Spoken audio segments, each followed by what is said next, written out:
Bruno Guimaraes has just revealed what really happens inside the Newcastle dressing room when things go wrong, and his confession will give you goosebumps. But there's so much more going on at St. James Park that you need to find out now. Alright everyone, how are you all doing? This is Rodrigo, and you're watching Newcastle Mania, the channel made by a fan and for fans who are passionate about Newcastle United. Look, you blinked and Newcastle made headlines again. There are historic changes happening behind the scenes at the club, there's a player taking on leadership in a way you can't even imagine, and there's a transfer market bombshell that could completely change Newcastle's attack. And the second story shows exactly what separates a winning team from a losing team. But before we dive into all these stories, just a quick word. If you love Newcastle and want to keep up with everything happening at our club, subscribe to the channel now. It costs nothing, helps loads, and makes all the difference to the growth of our black and white community. Hit that red button down below and turn on the bell. Let's get on with the news then. Our News 1, Nick Pope in the leadership group. Starting with the first bombshell of the day, Newcastle have just made a behind-the-scenes change that might seem small, but is absolutely massive for the club's future. Nick Pope, our big goalkeeper, has been officially voted by the players themselves to be part of Newcastle United's leadership group. And mate, this is way more important than you think. Let me explain how this works. Newcastle have a special group of 6 players who are chosen to represent the squad, to be the bridge between the players and the coaching staff, to put their heads on the block when things get tough. It's like a council of captains, you know? This group has existed since the summer of 2022, when Newcastle's project was just beginning. The original members were Jamal Lascelles, Kieran Trippier and Dan Burn. Then, over time, Bruno Guimaraes and Jacob Murphy joined the group. And now, with Callum Wilson leaving for West Ham in the summer, there was a vacancy. And guess who the players chose? Nick Pope. And look, he didn't get this position as a gift. He was voted in by his own teammates, which makes this even more special. Pope gave an interview where he opened his heart about this appointment, and mate, you can see how much this means to him. He said, "It's something really exciting to be a part of. Anything that you're voted for by your fellow players, it's a proud moment. I've been here for 3 years, so I'm really happy that they chose me to represent them alongside the other leaders." Look how lovely that is. The bloke is genuinely emotional about being chosen by his own teammates. This shows the respect is earned in the Newcastle dressing room. And Pope continued explaining why this mix of leaders is so important. The leadership group now has a really great mix of positions, players who have been through different clubs and have been at the club for different periods of time. We bring a great mix that can help the whole squad. That makes complete sense, doesn't it? You've got Trippier, who's a veteran full of trophies. You've got Bruno, who's the captain and the heart of the team. You've got Murphy, who came through the academy and knows the club inside out. And now you've got Pope, who brings that goalkeeper's perspective, that calmness, that experience of someone who's seen it all in football. Speaking of which, Pope is 33 years old and is in his 4th season at Newcastle after arriving from Burnley in 2022. In more than 100 games for the club, he helped end that terrible 70-year drought without domestic trophies by winning the League Cup in March and helped Newcastle qualify for the Champions League twice in 3 seasons. And look what he said about what he can bring to the group. "I have a lot of experience and have been through many seasons of football. By doing that, you encounter many different scenarios that can help the younger players in the squad." But the part that impressed me most was when he talked about maintaining enthusiasm. "I have a real enthusiasm for the game, an enthusiasm for playing at this club and at this level. That can get lost in football sometimes. How lucky we are to be in this position. Mate, that's a winner's mentality." Is talking about never losing that hunger, that passion, that gratitude for playing at the highest level. And he wants to pass that on to the younger players. Pope also said, "It's about setting a high standard within myself and keeping other people to high standards. That's something that plays a big role in the dressing room." And there's more. Pope confirmed this week that he's signed a contract extension with Newcastle until 2027. He revealed that he actually signed it back in July 2023, but it's only now become public. And look what he said about the future. "Of course, I'm looking forward to spending as much time as I can here. The club is always evolving, every transfer window, every few months. It's great to be part of that." And he finished with a flourish. "You want to be part of that in the future. I really feel like we've got that first trophy now, and we've qualified for the Champions League twice, and you're kinda wanting to do that consecutively." This behind-the-scenes change might seem small, but it shows that Newcastle are building something much bigger than just a football team. They are building a winning culture. News 2, Bruno Guimaraes' confession and the victory against Fulham. Now let's move on to the second story, and this one shows exactly why having strong leaders in the dressing room makes all the difference. Newcastle beat Fulham 2-1 on Saturday at St James Park, but mate, what a dramatic match. It was one of those that leaves you biting your nails until the last second. Let me tell you how it went. Jacob Murphy opened the scoring for Newcastle in the first half. Everyone was already celebrating, thinking it was going to be a comfortable victory. But then came the second half, and Newcastle started a bit slow, a bit sluggish, you know? And Fulham took advantage. Sosa Lukic equalized at the Lees' end, and suddenly Newcastle were watching another 2 points slip away. And look, this was becoming a worrying pattern, because the team had thrown away leads against Arsenal and Liverpool earlier this season. Everyone in the stadium had that horrible feeling of, here we go again. It looked like Newcastle were going to collapse once more, were going to throw away another victory that was in their hands. But then, in the 90th minute, when all seemed lost, the magic happened.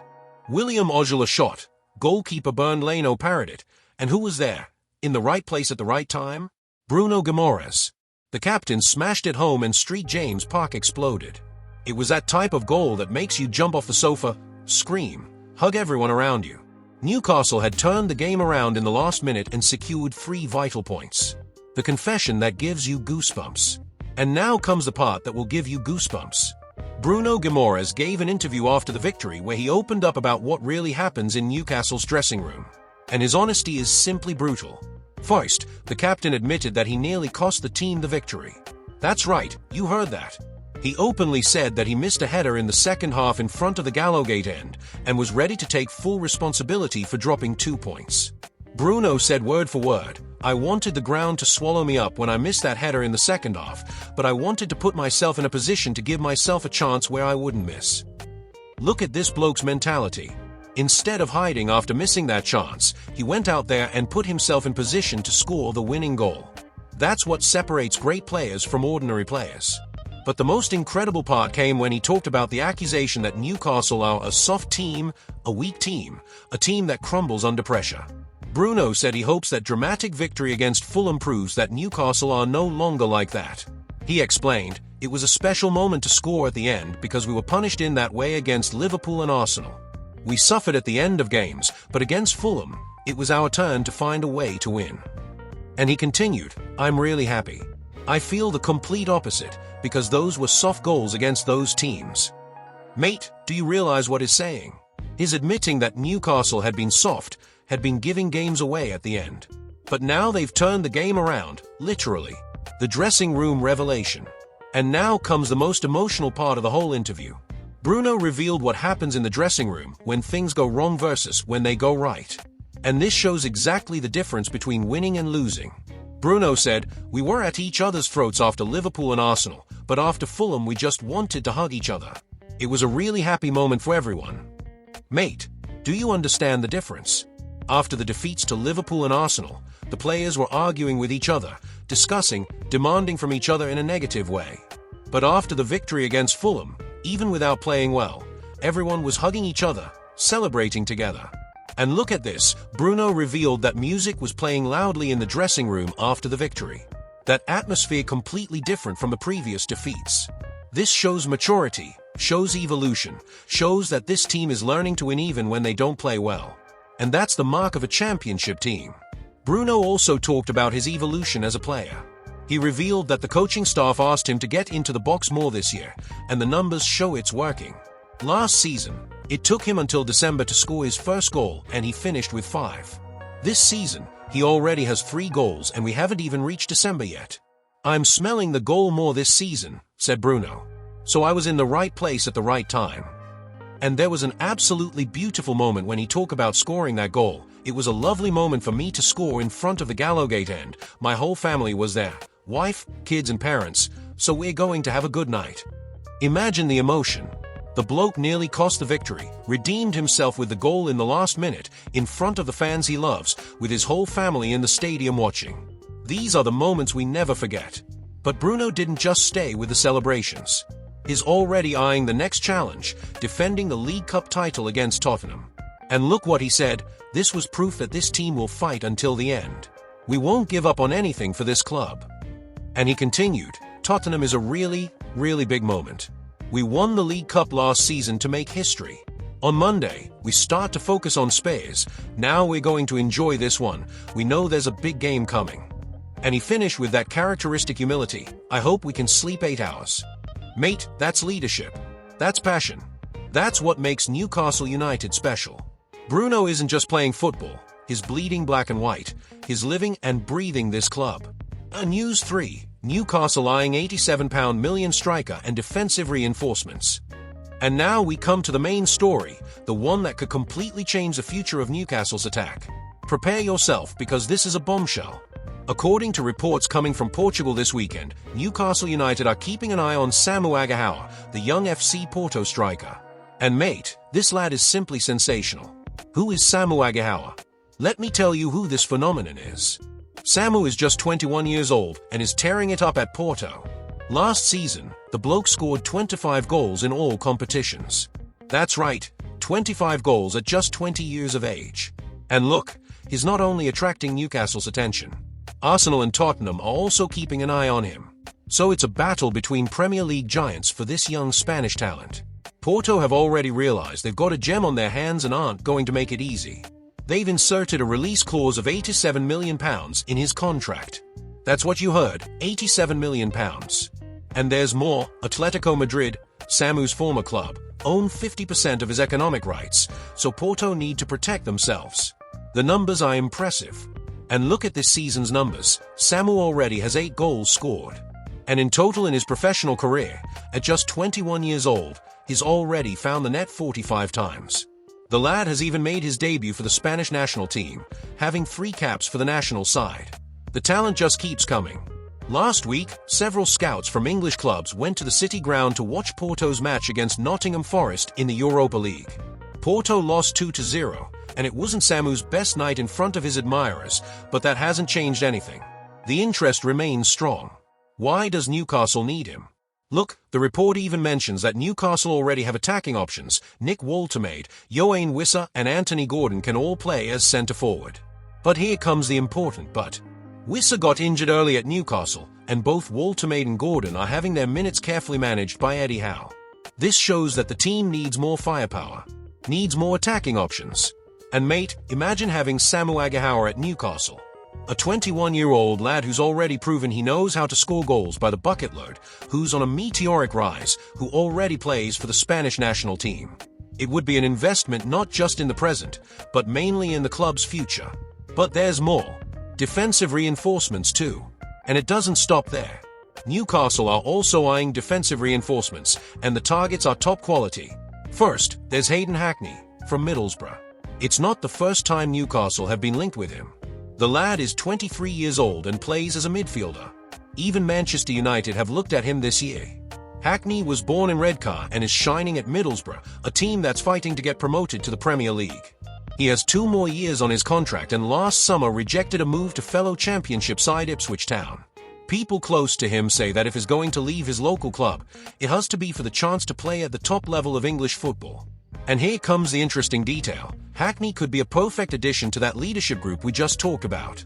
A young, talented player who knows the region and has that fighting spirit of someone who grew up playing football in the northeast of England. The Italian target. But the cherry on top comes from Italy. According to Italian journalists, Newcastle are interested in Pierre Kalulu, the French defender from Juventus. And mate, this would be a sensational deal. Kalulu is 25 years old, at the peak of his career, and could walk straight into Newcastle's starting 11 without any problem. It wouldn't be a signing for potential, it would be a signing for immediate quality. And look how interesting this is, Kalulu can play both as a centre-back and as a right-back. That gives Eddie Howe incredible versatility to work with. Newcastle and Juventus already have a history of doing business. Lloyd Kelly was sold to the Italian club last season, and there's even talk, a bit unrealistic, but it exists, about Juve having interest in Sandro Tonali. The Italian press say that Newcastle could pay around £26 million for Kalulu. And look, with question marks over the future of Kieran Trippier, Fabian Schär and Jamal Lascelles, it makes complete sense for Newcastle to go after a defender or fullback of proven quality. What does this mean for Newcastle? Mate, these stories show that it might only be October, but Newcastle are already working hard thinking about the transfer windows. The club's scouts are all over Europe, analyzing targets for both January and the summer of 2026. This shows ambition. It shows that the Newcastle United project isn't standing still. It's always evolving, always looking to improve the squad. Just imagine an attack with Samu bringing youth and goals, a midfield reinforced with Hackney, and a defense with Kalulu's solidity. That would be an even stronger Newcastle to challenge for trophies. Of course, that's £87 million just on Samu's clause, plus £26 million for Kalulu, plus whatever Middlesbrough asked for Hackney. These aren't small amounts. But Newcastle have already shown they are willing to invest when they identify the right players. And look, with financial fair play always on the radar, the club needs to be clever in negotiations. But the message is clear. Newcastle want to keep growing, want to keep competing with the big boys, want to build a squad capable of fighting for Champions League every year, and for trophies. So, what did you think of these 3 stories about Newcastle United? Nick Pope joining the leadership group and showing his building a legacy at the club.